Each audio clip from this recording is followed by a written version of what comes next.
any certainty, but the sight of the stars make me dream.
So ayan, mag-marinate na po tayo ng ating manok. Marinate po natin siya sa pineapple juice. Marinate po natin siya at least 30 minutes po mga kapatid.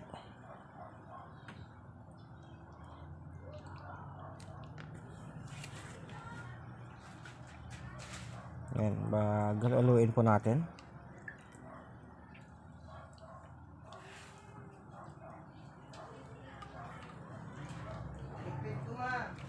Para manuot talaga yung ang pineapple juice po natin.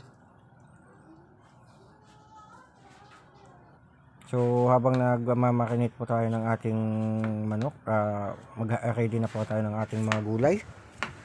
So ready na, handa na po natin ating patatas, carrots,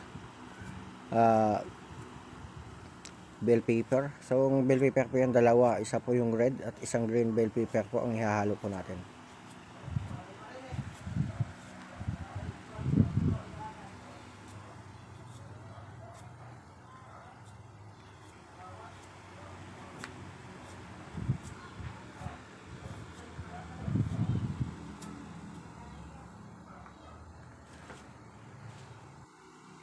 So ayan na, mag-umpisa na po tayong magluto.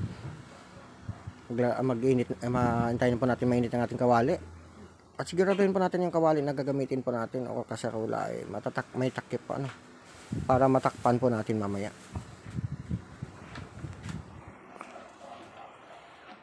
So maglagay na po tayo ng mantika. Mainit na po yung kawali natin.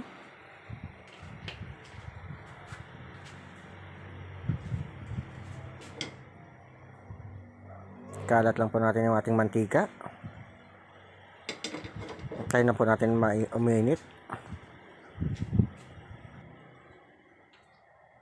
So ayan, mainit na po yung ating mantika. Ilalagay na po natin ang ating sibuyas na hiniwa-iwa into cubes kanina. Yung sibuyas po mga kapatid, optional po yan kung anong gagamitin nyo, white ba yan o red onion. So mas masarap daw kapag mahal, parang pag-ibig lang. So red kaya yung sibuyas yung ginamit ko, At sunod na rin po natin ang ating bawang. Ayan, niwa-hiwa ko rin siya into cubes.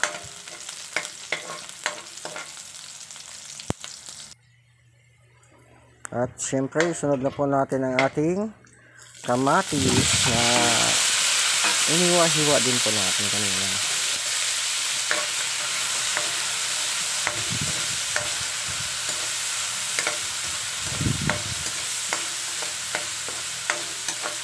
Hintayin na po natin maluto.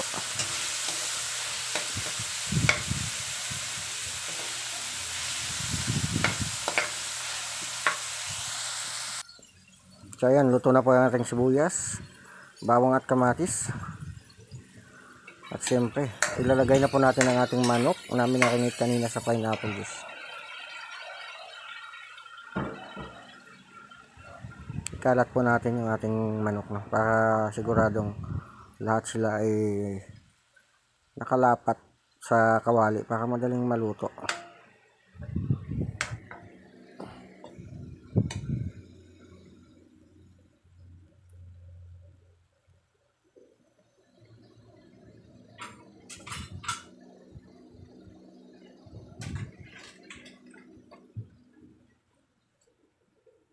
So takpan po muna natin.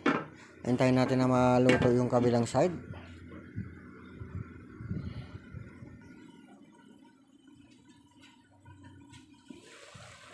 So ayan na, luto yung kabilang side. Balik na rin po natin yung manok natin. Para yung kabilang side naman ay talagang maluluto din.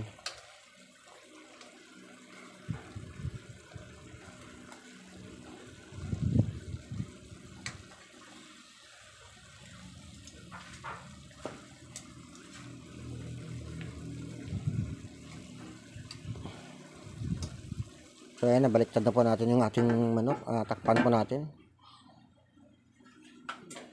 At maya po lagyan natin ng sabaw o chicken broth. So ayan na, nalagyan na po natin ng sabaw. Hindi ko na pa nakita sa inyo. Lagyan ko po siya ng tubig lang. Tsaka siyempre Knorr cubes para mas malasa. Kung may chicken broth kayo, mas maganda. Takpan natin na medya para madala siyang maluto.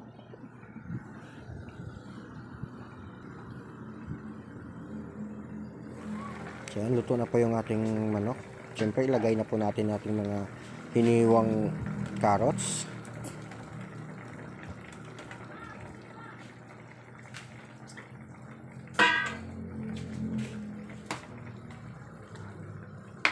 Yan, at siyempre, haluhaluin natin ng bagya.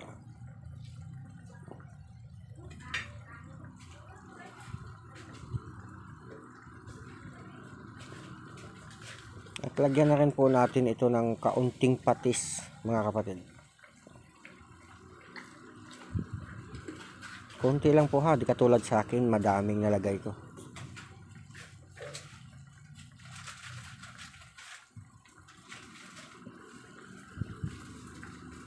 Kaya nagagalit si Rhea DS Vlog sa akin kasi maalat daw ako magtimpla.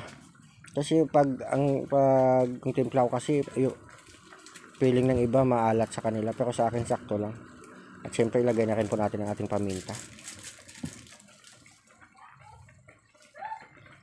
At syempre halo-haloin. At pag halo-halo na po natin yan ay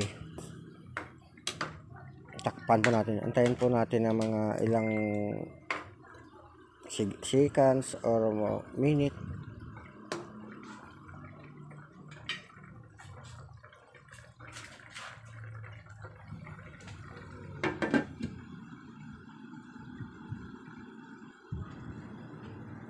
So yan, 1 minute po ay okay na siya. So isunod na po natin yung ating bell pepper. Red and green bell pepper po ang ating hinalo.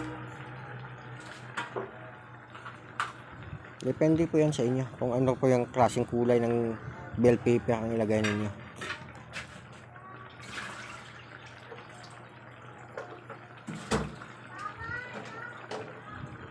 At syempre, isunod na rin po natin ang ating patatas na hiniwa din po natin kanina into cubes.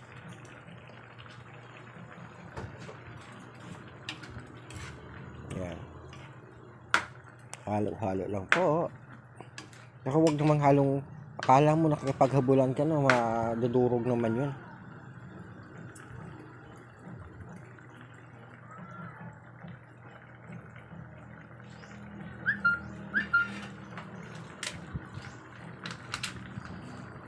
At syempre, ilagay na rin po natin ang ating pineapple tidbits.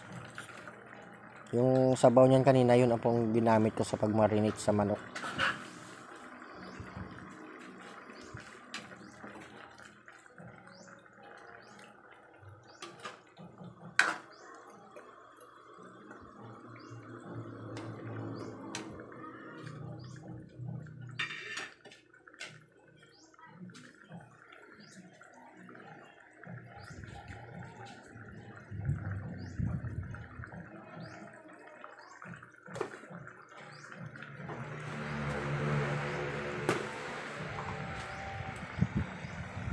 Siyempre, lagyan na rin po natin ng asin.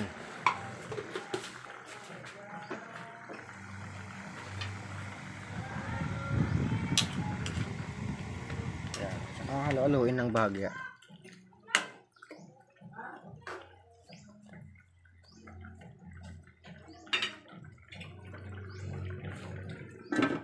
Takpan po muna natin ha mga kapatid. Tapos pag ayan, pag tingin mo okay na, so siyempre ilagay na po natin yung ating gata. Mas maganda po yung fresh milk, fresh gata talaga na ano, yung nabibili sa palengke. Pero yung iba naman ay ginagamit nila evaporated milk. Pero sa akin kasi iba, yung nakapack na siya na ready mix na pala talaga siyang gata. Tapos siyempre ang walang kamatayang magic sarap natin, ilalagay na, halo na rin po natin.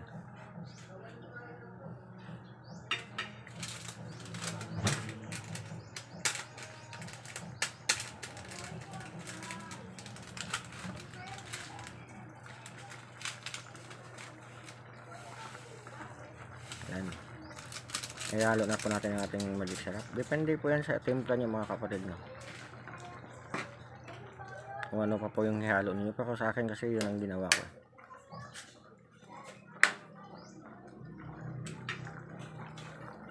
And then, takpan po natin. Antayin lang po natin na maluto talaga siya. So ayan, luto na po yung ating ano, no, konti na lang po yung sabaw, ready to serve na.